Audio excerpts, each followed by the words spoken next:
Hello guys, welcome to my channel. ये है मेरा भाई जिसका मेरे स्कूल में एडमिशन हो चुका है। ये है इसका फर्स्ट डे और इसने कुछ ड्राइंग बनाई और बहुत सारे मज़े करे। अब ये हो चुका है स्कूल ड्रेस में रेडी। हम लोग इस तरह से टॉम एंड जेरी के ऐसे फाइट करते हुए स्कूल पहुँचे।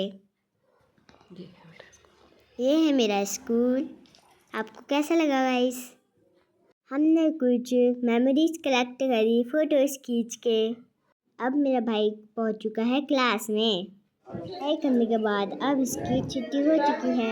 छुट्टी होने के बाद वो ढूंढने लगा कि आखिर मेरे को कौन लेना आया है। देखती वो इतना खुश हो गया कि दौड़ के आया। फिर हमने इसकी कुछ फ़ोटोज़ क्लिक करी। फिर हम चले घर की ओर। फ़ोटोज़ क्लिक करने के बाद end of the day ice cream ना ले, ऐसा तो हो ही नहीं सकता। Bye bye guys, thank you.